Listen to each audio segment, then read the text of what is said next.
Hi, I'm Bridget Edell. Welcome to another edition of Lip Gloss and the Sander, the show where we take people out on the hunt for that special piece of furniture or accessory for their home by going to local flea markets and yard sales. And today's guest is Beth Busey. Welcome to the show. Thank you. You're welcome. We always start the show at the local coffee shop, looking over the paper and some of the items and the articles in Craigslist to see if we can find that perfect sale to get to find your piece of furniture or the thing you're looking for your home. So you want to tell everyone what you're looking for? I have a space in the basement as you come down the stairs that's just empty, and it needs to be filled. It's just kind of boring, just the space. So I'm thinking about either a bench or a table. There's an outlet, so I could put a lamp on the table, just something to fill the space. Okay, and right now, is it just empty right now? It's just empty. Okay, so so we'll go out and about today looking for something to fill there. Do you have a budget in mind? I think for the piece, I would not want to spend any more than $50, and then with the materials, no more than $50. So a total of $100 for the whole project. Well, that sounds like a very reasonable budget. When we go out and about today, I think we'll try and start with the $50 budget, and I think it's very reasonable. Okay. Hopefully we'll be able to find something underneath that, and then we can go out and get the material for the piece if we need to refinish it. Mm-hmm. It's a beautiful day, so hopefully we'll have some luck at the local flea markets and yard sales today. I've got the paper and I went through and looked at some that I think would be maybe ones we would want to hit that are close by the coffee shop and won't take us too far out of the circle of where we start and where we finish in the studio to redo the piece. Okay, sounds great. Okay, good. You ready to go? I'm ready. All right, and don't forget, did you bring a small bag for your money and your tape measure? I did. I actually have a big bag. Okay, good. All right, good. Well, we have a big bag and a small bag, and so we'll just make sure we have our small bills and our tape measure, and we should be ready to go. Okay, so we saw the sale from the street, so I thought we would park and just kind of check out and see what they have. I mean, even though we were driving and I didn't see any furniture, I thought we'd take a chance. You never know. There could be something hidden behind the table, so let's... Okay. So why don't we just go ahead and take a look and see what they have. Like, I'm looking right now. Like my daughter loves these for the beach, so you never know. I may pick up some of these for my daughter to wear, and maybe her friends. They like to wear these, so it might not be a total loss. But let's keep looking and see if they have other things that maybe they have a piece of furniture, an accessory for your open space. Okay.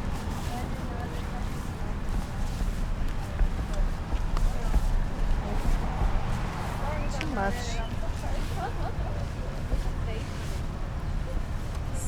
So if you had a baby or a toddler, this would be a really great sale because they've got lots of baby stuff here to act for your home if you needed it.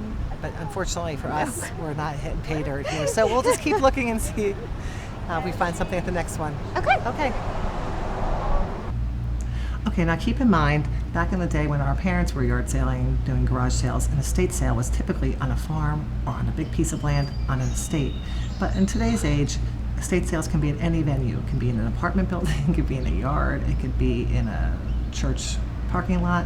So when you're looking at sale signs or in the paper, don't always be surprised when an estate sale can be in an apartment building and not an actual estate. So keep that in mind. Let's go in. Hi, welcome. Thank you. Come on in.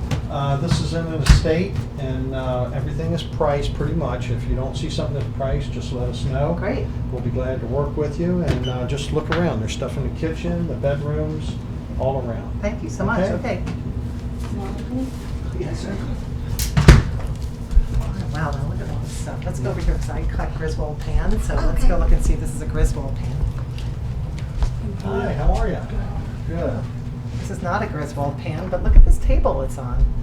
What do you think of that maybe at the base of your steps in the basement? You know, I think it would work. The space is about 6 feet. Okay. So I think. All right, so let's measure while we're here. Okay, my tape measure. Let's measure it just to make sure that we have enough space. Here you go.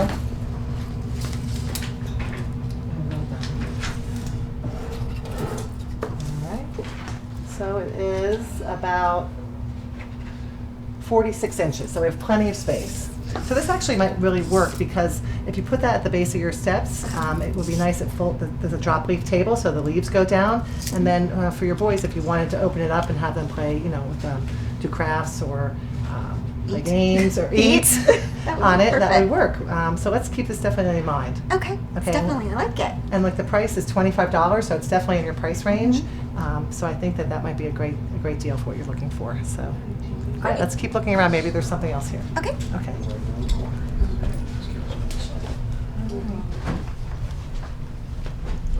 Now it looks like, just by glancing at the rest of the things, that looks like a lot of these items are more like furniture and some accessories, and things for your kitchen. So probably don't need to keep looking, but I think for what you're looking for, I think this is a great deal. I don't even think we need to negotiate. I think $25 is well under your budget, and I think we should probably get it.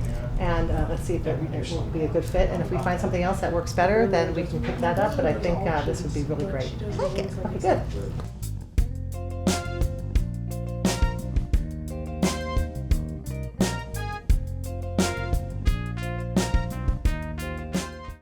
So Beth and I are now back in the lip gloss and the sander workshop, ready to work on the lovely table we just got at that apartment estate sale. So Beth had mentioned she was going to do a red when we were on our way back to the workshop. So we stopped at the paint store and picked up some paint and a primer. So if we're going to paint it red, we're going to have a tinted red primer.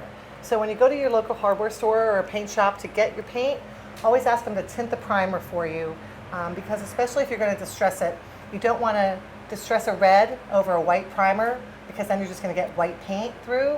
So before we go ahead and do that though, the first step is going to be sanding it, just a rough sanding to make sure the primer adheres well. So do you want to give it a try? You want me to show first? Or you want... Why don't you show first? Okay. So before we start, you have to always make sure you have your safety gear, which includes goggles and a mask. Do I need the mask now? Probably yes, because we're going to do the sanding. Okay, so let's get our safety gear on. All right, we ready? I'm ready. Okay, so you just turn it on and go back and forth, okay, with the green. Lightly, just to give it.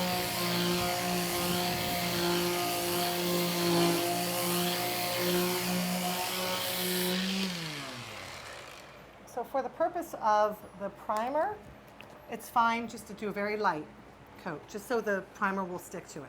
So don't be alarmed when you open up your can of red primer and it actually has a pink sheen to it. That's very normal. The paint stores aren't able to make the primer actually red. They tell you that something about the pigment and the primer, so it's very normal to ask for red primer and get this sheen of pink. So don't be alarmed, your table won't be pink, but it'll be just for the bottom coat for the primer. Okay. So we're ready to go ahead and put the primer on the table. So in order to do that, we're going to take a paintbrush, and it doesn't have to be a nice brush because it's only primer. So you can take just a disposable brush. Okay. If you want, you can use a little nicer brush, but you really don't have to for the primer coat. So we're going to take the primer, take the brush, stir the primer, and we'll dip in. And for this, we're just going to go back and forth, just a very light stroke, light coat, straight across. Okay? Okay. Just get a light coat. It doesn't have to be heavy. It just needs to cover the wood. Okay? So while you're doing that, I'll explain to everyone, for the primer coat, you're just going to take your brush and lightly go along the side, and we're going to go ahead and do the legs also. But there's also one thing we need to remember while you're doing this, is that we do have leaves that go down. So we want to make sure when we're doing the primer coat, we drop the leaves and we make sure the primer goes in between. I'll show you. So you want me to stop? No, keep going.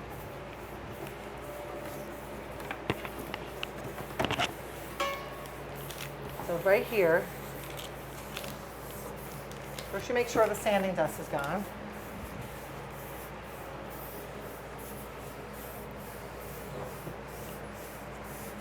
Also, another tip too is when you're using paint or the primer, you can always tap it here or on your newspaper to get the excess off.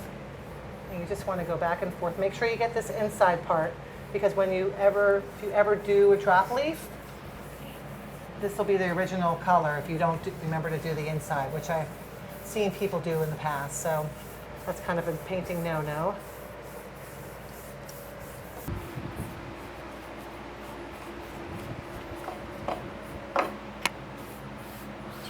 cover the under. Oh, crap! Oops. Oh, no. Okay. Oh, hold on. We'll get it on. We'll get it on. That's okay. So unfortunately, every once in a while, you have a mishap in the studio, and that happens all the time. And so no worries. We just put some clean rags on it, and then after we're done, I'm going to go ahead and dispose of that properly. I have to certain ways to dispose of it, so I'll make sure I do that. So why don't we go ahead and switch sides, and you can go ahead and do this side. I'll work around. It's good that you had the drop cloth. Okay, that's right. All right, so we're going to continue. I'll work around the paint mess, and Beth will go ahead and work on the legs.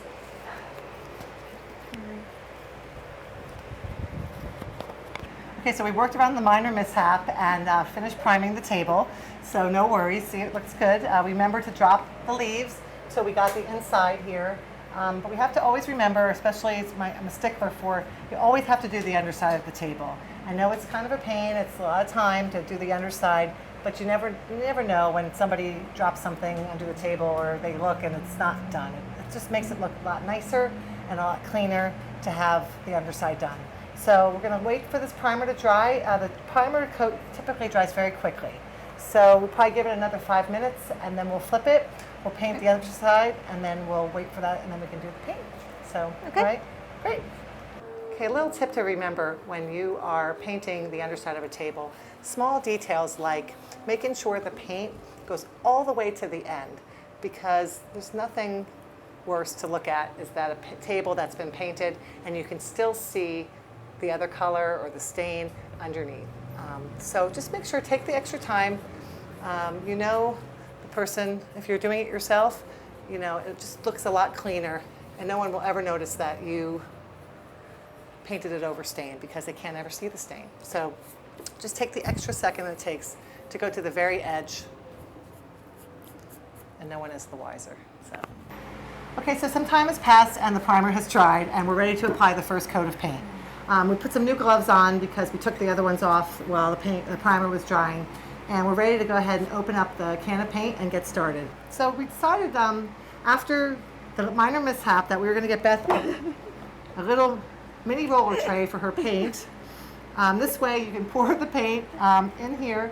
We're going to apply the top coat with what they call the mini roller. So I suggest when you use these that you get the top of the line ones because you want to make sure you don't get lint or any markings in your paint. And so it does pay off to buy a little higher end, plus a little more, but the end result is much better.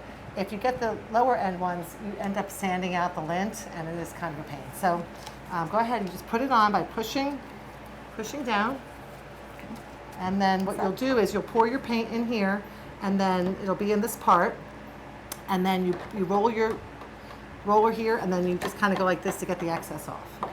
So to open your paint can is very simple. You can just take just an ordinary flathead screwdriver. You don't need to actually buy that little paint can opener that they try to sell you at the hardware store because you really can just use a flat edge. And you just kind of go around the edge of the paint can and just take the screwdriver until you hear that noise, and usually it's ready to pop off. And there we go. One more. Okay. Now you can see the beautiful red color. It's like a nice deep pepper color, and I think it's going to be a beautiful color for the table because you had mentioned you wanted a hearty red that would go with the golds and the greens in your house. So we're going to go ahead with this hearty pepper color red. So leave this down here. So make sure that just like the primer, you take a stick and you always want to stir it up to mix it up. Even though we just came from the store and they just shook it up in the container, you know, those machines that they put it in, they put to mix up the colors. Always just take a stir and stir it up too. Okay. Now we're ready to pour some of the paint into the mini roller tray. This is always a very interesting dynamic. So what we're going to do is we're going to try and pour it off the table. You don't want to do it over your product because you could spill and that would be not good. Okay? Okay, I diligently poured the paint into the tray and did a pretty good job. So we're going to go ahead and start Okay. And I'll go ahead and show you. I'm gonna put my mask on. Before I do that, I'm just gonna take my roller. I'm gonna put it in the paint. I'm gonna even it out here and then go up in a back and forth motion like this. Okay? Okay, so just take it, kind of roll it like this so it gets even out on the roller. You just want to. Are you pressing hard when you paint? You need to push. You need to push down because if you have a lot of paint on the roller, you don't have to push as hard. I didn't have a whole lot of paint that time. Where do you want me to start? Here, you know what? You can start here. I'll start. I'll do this side. Just right here? Yep, that's perfect. So especially with the red, you're going to want to do more than one coat. Typically with the red, you're going to need to do 3 or 4 coats. I believe when you go over to really get it to look nice and it doesn't look spotty.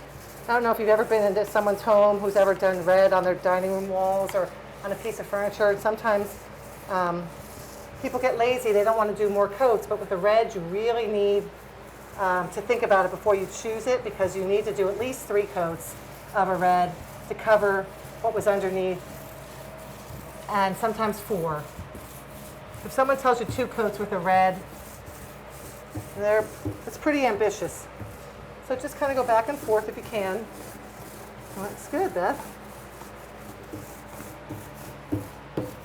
Oops, look at that. So with the roller on the flat top is very easy. And remember what we said before with the primer, you're going to have to drop the leaves and get the inside too, because you don't want to have a red table and pink primed insides. We're going to keep going with the red paint. We're going to go ahead and finish the top and do the legs and go ahead and do a couple more coats, at least 3, take a look at it and see if it needs 4. So we're going to keep rolling and doing the legs and see how it looks after that. So welcome back to the studio. We're here after finishing the table with 4 coats of red paint. We did the 3 coats and decided that wasn't just enough, so we did 1 more coat. So you can see that it's ready for the next step. And the next step is going to be to take the sanding block in a fine grit, which is about a 220 grit. So you have 1 and I have 1, and we're going to go ahead on the table and get it ready for the last stage. So we're going to go ahead and do, and you can work on this side and I'll work on this side, and we're going to go with the grain, and we're just going to take a fine grit sanding block and lightly go over it to get ready for the last step. So you can just put your hand, this right here is good, so give yourself some leverage, and then just kind of go back and forth with the grain, and it just with this you can see also on the block it'll get some of the red paint. So you just want to do it very lightly, and you can already see the change a little bit. So just go light up and down.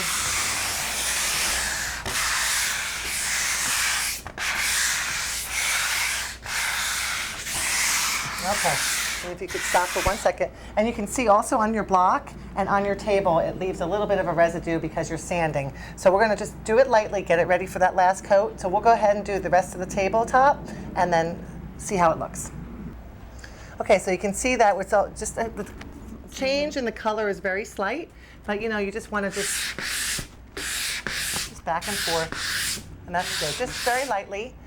Also, you want to also remember that this is a drop leaf table, so we have to make sure we drop the leaf and do the inside. So let's go look and see how that looks. There you go. And just very lightly take the block. It's just a very light stroke. Just up and down once or twice. Good. All right, so we're going to go ahead and do the 220 fine grit sanding block very lightly over the legs and over the side, and then we'll be ready for the final step. So here's my dog Lily, who doesn't like to be too far from me. Even though it's hot and it's much cooler inside the house, she decides she wants to be by my side. So sometimes she joins me out in the studio. So I thought maybe I should introduce her. So you have to remember, don't forget the legs, my favorite part. Just like on the top, just lightly go over the legs, just so it's ready for the next step. So just up and down. It's not hard, it's just kind of tedious. So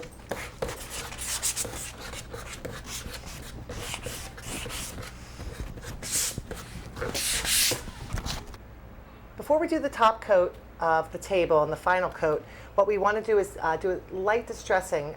Is that what you wanted the look to be? Yes, not very much, just a little bit of light distressing along the edges. Okay, good. So what we're going to do is take the medium grit sanding block, and I'll show you really just, you want to think of it like normal wear and tear of how a table would get distressed. So typically you would go on the edges and the corners if you had a square or rectangular table, and on the legs like where your knees or your feet would kick the table, where a vacuum cleaner would hit it, just normal, like thinking about where normal wear and tear would go. So on a table like this that was open, you'd always probably want to go right around the edges first. Okay. So I'll show you on this side, and then you can do it on this side.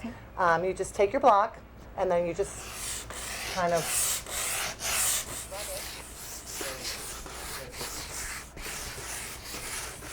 just lightly like this.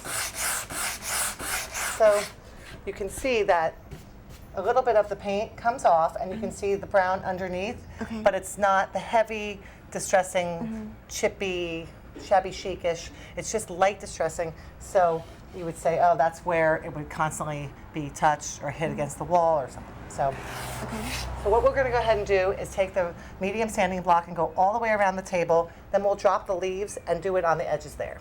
Okay? Okay, even Lily, safety for Lily. She's got her safety goggles on now for the next step. Right, Lily? Safety first. That's the motto. We're so close to the final step. I know I said before we're on the final step, but I forgot a couple steps. So I just put a little lip gloss on because you remember, you never know who's going to stop by. And you have to be prepared. It could be Paul O'Neill one day. One day he could stop by my studio. So anyway, before the final step, we have to do the steel wool real quick.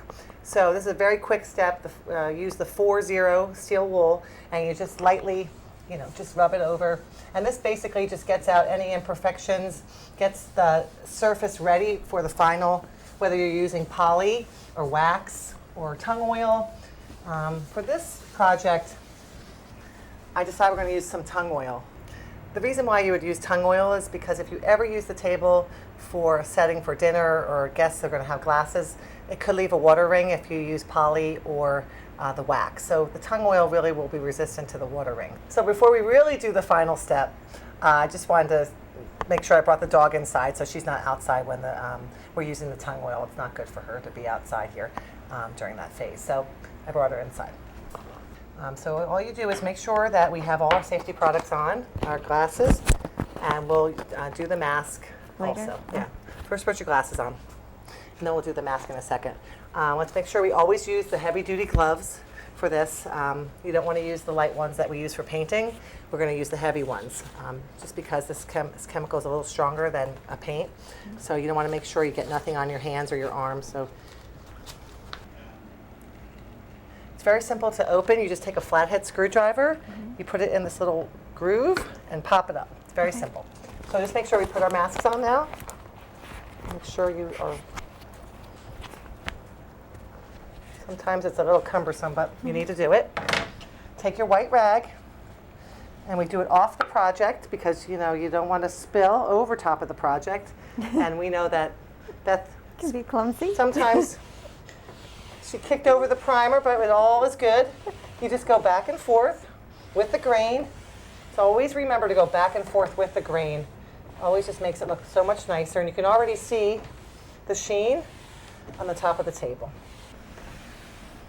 There you go. Make sure you get the very top. Yep. I don't think I'm putting enough on it, actually, on the I rag. put a little bit more on.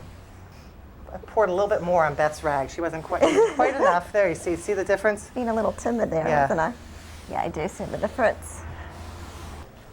I'm going to go ahead and do the legs too. So when you're done with the edges, we have to make sure we do underneath the legs and the side pieces.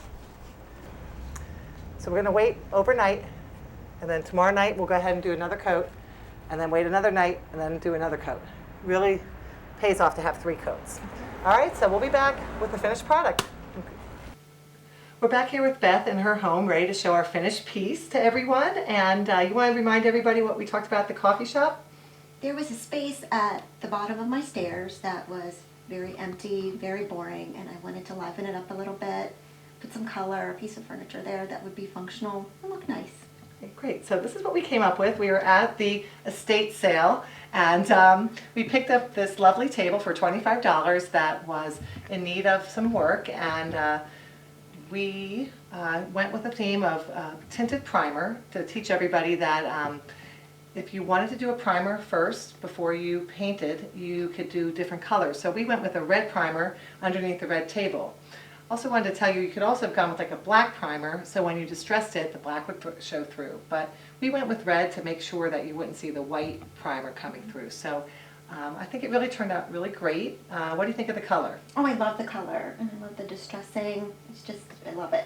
It was a lot of fun to do. Beth had mentioned she just wanted a light distressing on the table, which is what we did on the edges, where in reality it would be the most distressed. So we did a little bit on the edges and a little bit on the legs.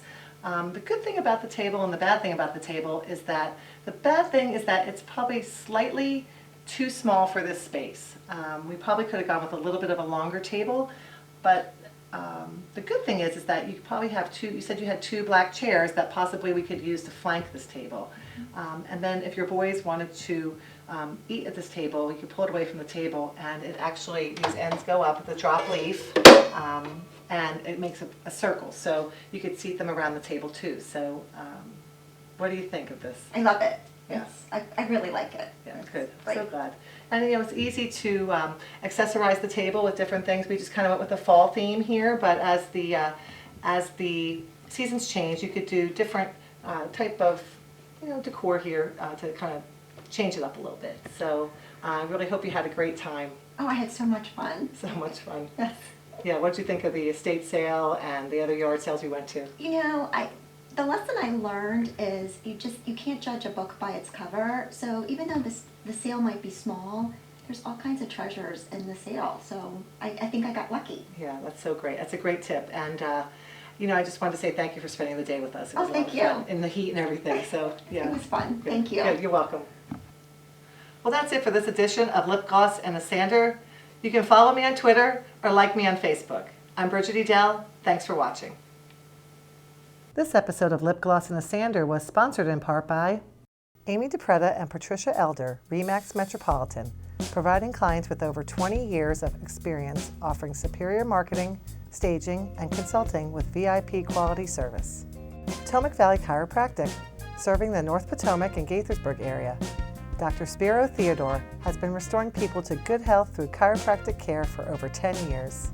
Promotional consideration provided by Delaware Design Company, Marketing Communications with Direction. And by 4 Dimensional Real Estate Solutions,